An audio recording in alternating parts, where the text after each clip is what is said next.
और कोई तो कर नहीं सकता, क्योंकि आपका कोई विकल्प ना था, ना है, ना कभी होगा। आपके महान प्रेम और अनुग्रह के लिए जो आपने अपने पुत्र को बलिदान करके समस्त मानव जाति के लिए प्रकट किया है, वो भी कोई नहीं कर सकता।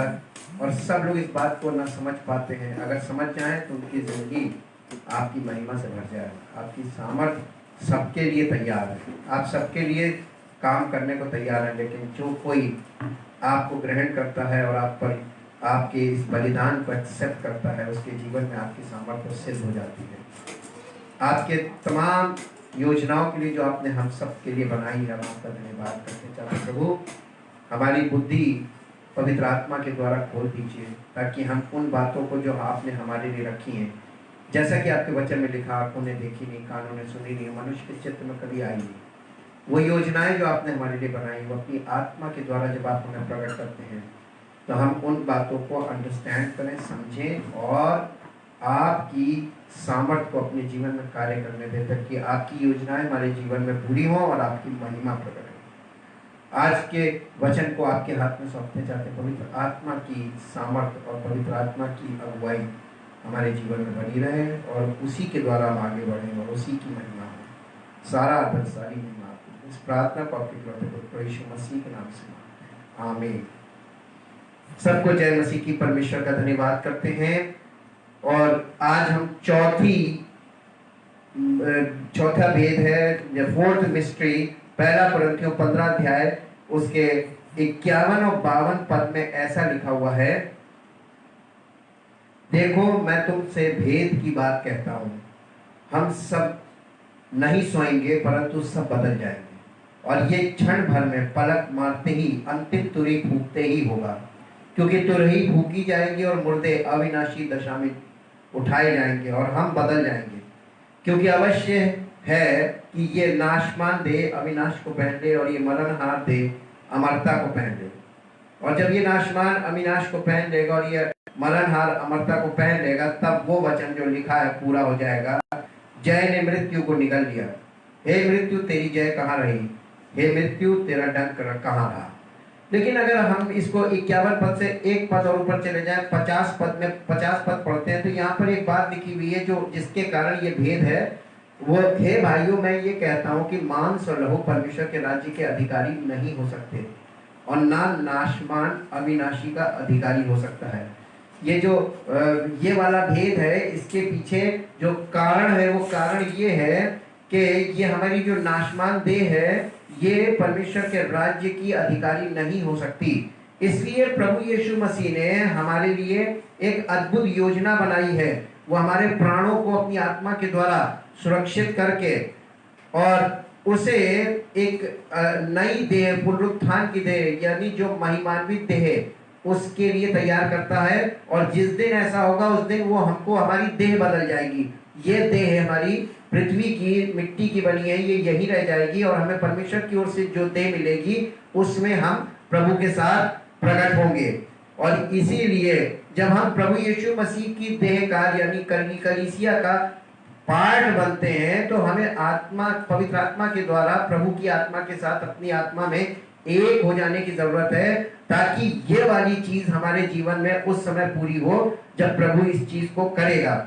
आज इस चीज के विषय में, पुनरुत्थान की देह के बारे में आपके से शेयर करेंगे। इसी के 15 अध्याय के 35 पद से पढ़ेंगे। ऊपर हेडिंग है पुनरुत्थान की देह। अब कोई ये कहेगा, मुर्दे किस रीति से जी उठते हैं और कैसी देह के साथ आते हैं। हे निर्बुद्धियों, जो कुछ तू बोलता है, जब तक वो ना मरे जिलाया नहीं जाता। और जो तू बोलता है वो देह नहीं जो उत्पन्न होने वाली है, परंतु निरादाना है, चाहे गेहूं का चाहे किसी और अनाज का। परंतु परमेश्वर अपनी इच्छा के अनुसार उसको दे देता है, और हर एक बीज को उसकी विशेष दे। सब शरीर एक समान नहीं, मनुष्यों का शरीर और है, पशुओं का शरीर और है, पक्षियों का शरीर और है, मछलियों का शरीर और है। स्वर्गीय देह है और पार्थिव देह भी है, परंतु स्वर्गीय देहों का तेज और है, पार्थिव का और। सूर्य का तेज और तारा गणों का तेज और है, क्योंकि एक तारे से दूसरे तारे के तेज में अंतर है। मुर्दों का जी उठना भी ऐसा ही है। शरीर नाशमान दशा में बोया जाता है और अविनाशी रूप में जी उठता है। वह अनादर के साथ बोया जाता है और तेज के साथ जी उठता है। निर्बलता के साथ बोया जाता है और सामर्थ के साथ जी उठता है। स्वाभाविक देह बोई जाती है और आत्मिक देह जी उठती है। जबकि स्वाभाविक देह है तो आत्मिक देह भी है। ऐसा ही लिखा भी है कि प्रथम मनुष्य अर्थात आदम जीवित प्राणी बना और अंतिम आदम जीवनदायक आत्मा। परंतु पहले आत्मिक न था पर स्वाभाविक था, इसके बाद आत्मिक हुआ। प्रथम मनुष्य धरती से अर्थात मिट्टी का था, दूसरा मनुष्य स्वर्गीय। जैसा वो मिट्टी का था वैसे ही वे भी हैं जो मिट्टी के हैं, और जैसा वो स्वर्गीय है वैसे ही वे भी हैं जो स्वर्गीय हैं। और जैसे हमने उसका रूप धारण किया जो मिट्टी का था, वैसे ही हम उस स्वर्गीय का रूप धारण करेंगे। अब ये चीज आपको क्लियर हो गई होगी कि ये मिस्ट्री क्या है। ये मिस्ट्री पुनरुत्थान की देह को लेकर है, और इसीलिए आगे लिखा हुआ है भाइयों, मैं ये कहता हूं कि मांस और लहू परमेश्वर के राज्य के उत्तराधिकारी राज्य के अधिकारी नहीं हो सकते, और ना नाशमान अविनाशी का अधिकारी हो सकता है। इस भेद में केवल इतनी सी बात बताई गई है कि प्रभु ने हमारे लिए पहले हमारे जीवन में पवित्र आत्मा को भेजकर हमें पाप पर जयवंत किया, और उसके बाद राक्षर ये वाली चीज जिस दिन होगी उस दिन हमें मृत्यु पर जयवंत करेगा। हमारी इस मृत्यु की देह को यहीं पे छूट जाएगी और हमें परमेश्वर की ओर से एक पुनरुत्थान की देह मिलेगी, वो देह जो स्वर्गीय देह जिसको बोलते हैं। अब थोड़ा सा इसको और आगे देखते हैं कि आगे पौलुस ने इसके विषय में जगह जगह बहुत कुछ लिखा हुआ है, और वो ऐसे है कि मेरे साथ निकाले दूसरा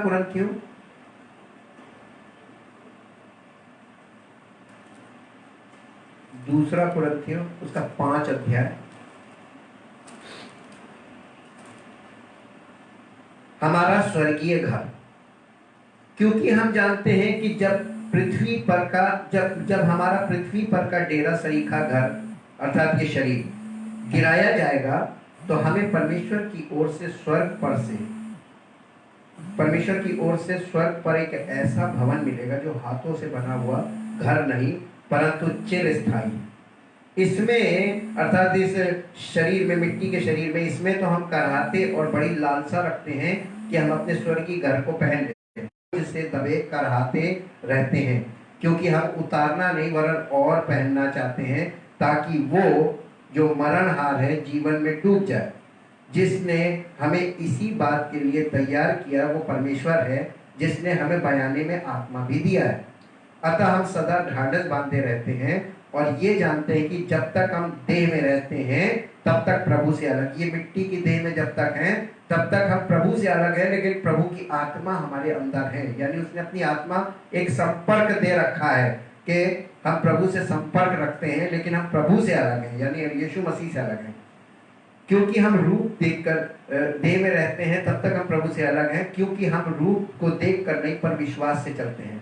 इसलिए हम ढाढ़स बांधे रहते हैं और देह से अलग होकर प्रभु के साथ रहना और भी उत्तम समझते हैं। इस कारण हमारे मन की उमंग ये है कि चाहे साथ रहें चाहे अलग रहें, पर हम उसे भाते रहें, क्योंकि अवश्य है कि हम सब का हाल मसीह के न्याय आसन के सामने खुल जाए, कि हर एक व्यक्ति अपने अपने भले बुरे कामों का बदला जो उसने देह के द्वारा किए हो पाए।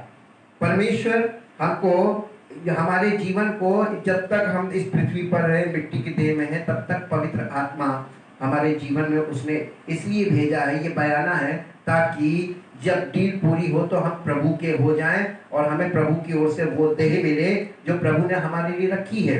मेरे साथ एक पद और पढ़िए। यीशु मसीह ने एक वादा किया था, यूहन्ना रचित सुसमाचार उसका 14 अध्याय में आए तो यहाँ पर उसने कहा था, परमेश्वर तक पहुंचने का मार्ग, तुम्हारा मन व्याकुल ना हो, परमेश्वर पर विश्वास रखो और मुझ पर भी विश्वास रखो। मेरे पिता के घर में बहुत से रहने के स्थान है, यदि ना होते तो मैं तुमसे कह देता, क्योंकि मैं तुम्हारे लिए जगह तैयार करने जाता हूँ। और ये जो यीशु मसीह चला गया, ये जगह तैयार करने के लिए गया, और वहां जाकर उसने वो सहायक भेज दिया ताकि वो सहायक हमको यीशु मसीह तक पहुंचाए, जो उसने हमारे लिए जगह तैयार की है। मेरे पिता के घर में बहुत से रहने के स्थान, यदि ना होते तो मैं तुमसे कह देता, क्योंकि मैं तुम्हारे लिए जगह तैयार करने जाता हूँ। और यदि मैं जाकर तुम्हारे लिए जगह तैयार करूँ तो फिर आकर तुम्हें अपने यहाँ ले जाऊंगा, कि जहाँ मैं रहूँ वहाँ तुम भी रहो। ये बात उसने यहीं पर ये वायदा कर दिया था अर्थात अपनी होने वाली दुल्हन को उसने ये वादा किया था कि मैं तुम्हारे पास सहायक भेज दूंगा जो तुम्हारी रखवाली करेगा, तुम्हारी देखभाल करेगा और तुम्हारे जीवन में काम करेगा, ताकि तुमको वो मेरे योग्य बनाए। और जब समय पूरा होगा, अर्थात रैप्चर का जब टाइम आएगा, तब मैं स्वयं आऊंगा और तुमको अपने साथ ले जाऊंगा। ये समझ लीजिए कि दुल्हन के विदा होने की जो चीज है वो है कि जब तक हम अभी उससे अलग हैं तब तक हैं, लेकिन एक टाइम है जब उसने वादा किया है तो वो अपने वायदे के अनुसार आएगा और हम सब जितने लोग पवित्र आत्मा के द्वारा संचालित हैं और पवित्र आत्मा के चलाए चल रहे हैं, पवित्र आत्मा के द्वारा प्रिपेयर किए जा रहे हैं, ये सब लोग इनको वो रिसीव कर लेगा अपनी दुल्हन के रूप में और वो हमें लेके जाएगा, ताकि उसका ये वायदा हमारे जीवन में पूरा हो कि जहां वो रहे वहां हम उसके साथ निवास करें। इसी के साथ साथ हम पहला थिस्सलुनीकियों उसका 4 अध्याय और उसका 13 पद से पढ़ेंगे। हे भाइयों, हम नहीं चाहते कि तुम उनके विषय में जो सोते हैं, अर्थात जो फिजिकली डेड हो गए, जो सोते हैं, अज्ञानी रहो। ऐसा ना हो कि तुम दूसरों के समान शोक करो जिन्हें आशा नहीं, क्योंकि यदि हम विश्वास करते हैं कि यीशु मरा और जी भी उठा, तो वैसे ही परमेश्वर उन्हें भी जो यीशु में सो गए हैं, अर्थात फिजिकल डेथ हो गई जिनकी, यीशु में सो गए, उसी के साथ ले आएगा। क्योंकि हम प्रभु के वचन के अनुसार तुमसे ये कहते हैं कि हम जो जीवित हैं और प्रभु के आने तक बचे रहेंगे, सोए हुओं से कभी आगे ना बढ़ेंगे। क्योंकि प्रभु आप ही स्वर्ग से उतरेगा, उस समय ललकार और प्रधान दूत का शब्द सुनाई देगा और परमेश्वर की तुरही फूंकी जाएगी, और जो मसीह में मरे हैं, देखिए साफ लिखा हो, जो मसीह में मरे हैं वे पहले जी उठेंगे।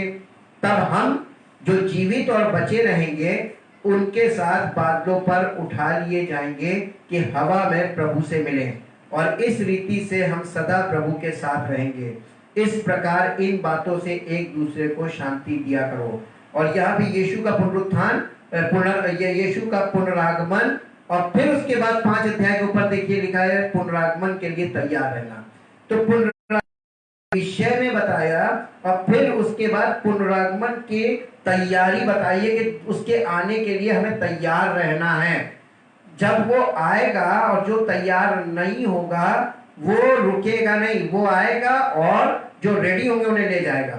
आज हम और आप क्या कर रहे हैं? हम शारीरिक जीवन में इतना ज्यादा लिप्त हो गए, इतना ज्यादा, यानी ये पृथ्वी हमें भाग गई, संसार की चीजें हमें भाग गई, इन्होंने हमें मोड़ लिया कि हम अपने उस स्वर्गीय घर को और अपने जो अनंत काल का हमारा निवास स्थान जो प्रभु ने हमारे लिए तैयार किया, उन सब चीजों को भूल के हम इसमें लग गए, और ये चीज परमेश्वर के सामने हमारे लिए सही नहीं है। इसी चीज के विषय में इसीलिए कह रहा है, पर हे भाइयों, इसका प्रयोजन नहीं कि समयों और कालों के विषय में तुम्हारे पास कुछ लिखा जाए, क्योंकि तुम आप ठीक जानते हो कि जैसा रात को चोर आता है वैसे ही प्रभु का दिन आने वाला है। अचानक से, किसी को नहीं मालूम है, ये केवल पिता को मालूम है और किसी को नहीं मालूम है। जब लोग कहते होंगे कुशल है और कुछ भय नहीं, तो उन पर एकाएक विनाश आ पड़ेगा। जिस प्रकार गर्भवती पर पीड़ा, और वे किसी रीति से ना बचेंगे। पर हे भाइयों, तुम तो अंधकार में नहीं हो कि वो दिन तुम पर चोर के समान आ पड़े।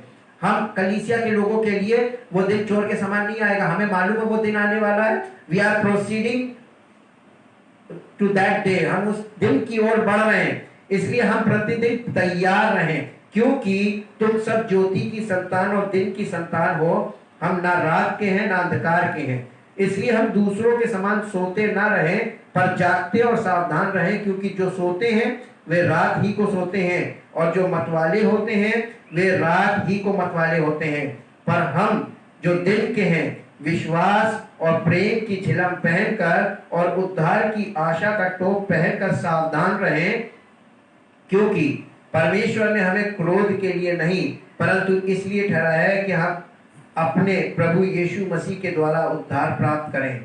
वो हमारे लिए इस कारण मरा कि हम चाहे जागते हो चाहे सोते हो, सब मिलकर उसी के साथ जिए। इस कारण एक दूसरे को शांति दो और एक दूसरे की उन्नति का कारण बनो, जैसा कि तुम करते भी हो। यही कारण है कि पवित्र आत्मा जब हमारे जीवन में सामर्थ के साथ बना रहता है तो हमारे जीवन में से ये इंस्पिरेशन निकलता है, हम लोगों को जागृत रखने का काम करते हैं। अगर हमें जागना है तो हम सबसे बढ़िया तरीका, अगर आप जागना चाहते हैं तो आपको क्या करना चाहिए, सबको जगाए रखो। जब सब जागेंगे तभी तुम जाग पाओगे। अगर सब एक एक करके सोएंगे तो अंत में तुम भी सो जाओगे। इसलिए पवित्र आत्मा हमको जागृत इसलिए करता है कि तुम सबको जागृत रखो, जगाए रखो। जब तुम सबको जगाए रखोगे तभी तुम जग पाओगे, और अगर तुम सब सो गए तो तुम भी सो जाओगे। ये एक ऐसी चीज है, आप अनुभव करके देख सकते हैं। सब लोग एक जगह बैठे रहते हैं रात के समय, कभी देखिए, और जैसे जैसे धीरे धीरे धीरे धीरे सब एक दूसरे का सब अपनी अपनी जगह लुढ़क जाते हैं। लास्ट में एक व्यक्ति बचता है, जब वो देखता सब सो गए तो वो भी सो जाता है। एक जमाई लेता, धीरे धीरे सब जमाई लेते हैं और धीरे धीरे सब सोने लगते हैं। ये सोने का एक तरीका है। स्पिरिचुअली भी यही होता है, एक व्यक्ति धीरे ढीला पड़ता है फिर दूसरा व्यक्ति। तो हमें आत्मिक रूप से जागृत, अगर आप चाहते हैं कि आप जागृत रहें तो आपको अपने पूरे झुंड को जगाए रखना है, और ये काम पवित्र आत्मा के बिना संभव नहीं है। जितने भेद हैं, मेरी लोगों से जब बात होती है तो लोग कहते हैं बहुत कठिन है, ये बातें जो लिखी ये हमारे करने लायक नहीं। हमने कहा बिल्कुल सही कहा आपने, ये करने को बोला ही नहीं है। ये सब बातें इसलिए बताई जा रही हैं ताकि तुम ये बात याद रखो कि बिना प्रभु की आत्मा के हम ये सब चीजें हम फॉलो नहीं कर पाएंगे। ये हमारे जीवन में नहीं, संभव नहीं है। और ये चीज यानी आवश्यकता दिखाई गई है पवित्र आत्मा की, पिता पुत्र और पवित्र आत्मा, इन तीनों की हमें अत्यंत आवश्यकता है। मैं एक चीज और बताना चाहूंगा कि पति पत्नी के रिलेशन में सबसे खास बात जो होती है, ये रिलेशनशिप इंटरडिपेंडेंट रिलेशनशिप है, एक दूसरे पर निर्भर करने वाला। जब पति पत्नी पर निर्भर करता है, उसको हर बात में पत्नी की मदद चाहिए, और इसी प्रकार से पत्नी पति के ऊपर निर्भर रहती है कि उसको सारी सप्लाई, सारा सपोर्ट उसी की ओर से मिलता है, और पत्नी की सारी सहायता उसको चाहिए। ये इंटरडिपेंडेंट रिलेशनशिप, वैसे ही यीशु मसीह का और कलीसिया के साथ जो संबंध है वो इंटरडिपेंडेंट रिलेशनशिप है, एक दूसरे पर निर्भरता। जैसे जैसे हम रिलेशनशिप स्ट्रॉन्ग होती है वैसे वैसे हमारी निर्भरता एक दूसरे पर बढ़ती जाती है। जैसे जैसे हमारी निर्भरता बढ़ती जाती है वैसे वैसे एक समय ऐसा आता है हम एक दूसरे के बिना नहीं रह पाते हैं। और ये चीज आप अनुभव से अपने शारीरिक जीवन में अनुभव करके देख सकते हैं। सेम चीज जो आपको शारीरिक जीवन में अनुभव है वही स्पिरिचुअल है। एक फॉर्मूला मैंने सीखा था, first physical then spiritual followed. पहले आत्मिक ना था परंतु शारीरिक था, स्वाभाविक था, और फिर आत्मिक हुआ। इसलिए परमेश्वर ने फिजिकल रेस पहले शुरू होने दी, ह्यूमन रेस, उसके बाद उसने स्पिरिचुअल रेस शुरू की। आप और हम फिजिकल रेस का तो हिस्सा बन चुके हैं आदम की संतान बन के, लेकिन क्या आपने आत्मिक जीवन का या उस रेस का हिस्सा आप बनना चाहेंगे? ये रेस तो आदम की रेस में हम सब भागीदार हैं, लेकिन इसके लिए उसने आपको ऑप्शन दिया। ये ऑप्शनल है, अनिवार्य नहीं है। जो कोई चाहे वो इस रेस का हिस्सा बन सकता है, और जितने लोग इसका हिस्सा बनते हैं वे ही पुनरुत्थान के दिन उसके हिस्से में जाएंगे, उसके साथ उठा लिए जाएंगे। परमेश्वर आपके मनों से बात करे अपनी पवित्र आत्मा के द्वारा, और अपने वचनों को जहां जहां हमने पढ़ा इनको आप पढ़ के देखिए। जब हम आपको पढ़ के सुना रहे हैं आप इसको रिवीजन करके पढ़ के देखिए, ध्यान से पढ़िए, मन लगाकर पढ़िए, सब कुछ साफ साफ लिखा हुआ है। और पवित्र आत्मा आपको उसी समय परमेश्वर के वचन का प्रकाश देगा कि आप इन बातों को अंडरस्टैंड करें, समझ जाएं, और अपने जीवन को, अपने हृदय को तैयार करें ताकि आप इस बात का हिस्सा बनने पाए। इस अच्छे अवसर में आपका भी नाम हो, आप भी इसमें शामिल हो सकें, और उसके लिए तैयारी का अभी समय है। अगर आप तैयारी अभी नहीं करेंगे, ऐन वक्त पे कभी तैयारी नहीं होती है। जब किसी लड़की का विवाह तय हो जाता है तो महीने 2 महीने पहले से उसकी तैयारियां शुरू हो जाती हैं, और वो तरह तरह की तैयारी करती है, घर वाले भी तैयारी करते हैं, सब कुछ यानी सारी इंतजाम उसके शुरू होने लगते हैं। और रोज कुछ ना कुछ तैयारी होती है, रोज डिस्कशन होती है, रोज प्लानिंग होती है। वैसे ही हमें स्पिरिचुअली भी प्रभु की दुल्हन, हम सब प्रभु की दुल्हन हैं, तो हमें रोज तैयारी, उसके उसके साथ विदा होने से पहले, उसके आने से पहले हमें सब कुछ रेडी करके रखना है अपने आप को, ताकि हमको वो आए और लेकर जाए। परमेश्वर पिता के अनुग्रह हम पर ऐसा हुआ, उसका प्रेम हम पर प्रकट हुआ कि उसने हमें और आपको अपनाया है। ये एक बहुत बड़ी बात है, जिसे अभी आप शायद नहीं समझ पाए फिजिकली, लेकिन स्पिरिचुअली ये बहुत बड़े आदर की बात है, बहुत बड़ी बात है। हम परमेश्वर का धन्यवाद करते हैं उसके उस महान प्रेम और उस अनुग्रह के लिए जो अपने पुत्र के द्वारा उसने प्रकट किया।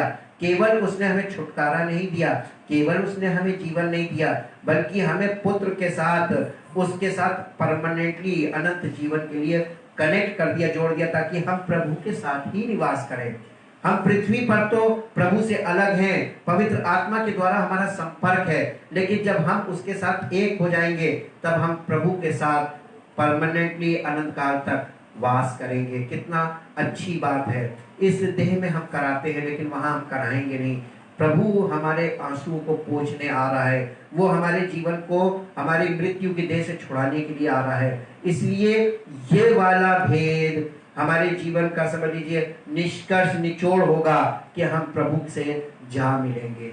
हम परमेश्वर का धन्यवाद करते हैं उसके पवित्र वचन और इन भेदों के लिए, जिसके द्वारा वो हमें अपनी योजनाओं को प्रकट कर रहा है, ताकि हम अभी से तैयारी करें और तैयार रहें और उसकी महिमा हम सबके जीवन से प्रकट हो। परमेश्वर की सामर्थ्य आपके जीवन में प्रकट हो और आपको इसका हिस्सा बनने का मौका मिले।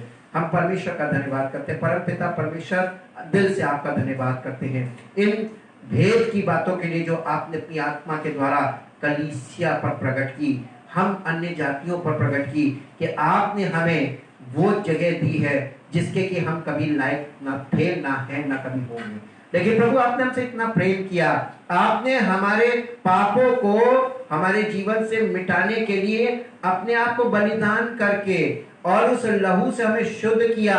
और केवल इतना ही नहीं किया, हमें पवित्र आत्मा देकर इस धरती पर प्रभु हमारे जीवन का पालन पोषण कर रहे हैं और हमें अपने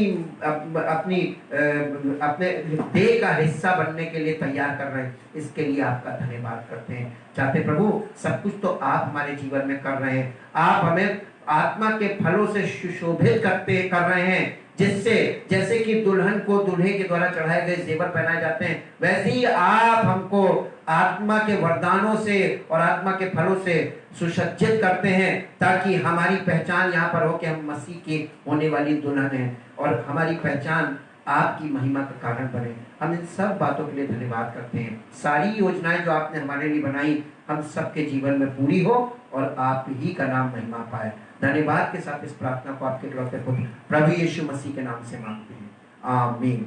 परमेश्वर आपको आशीष दे। Praise the Lord.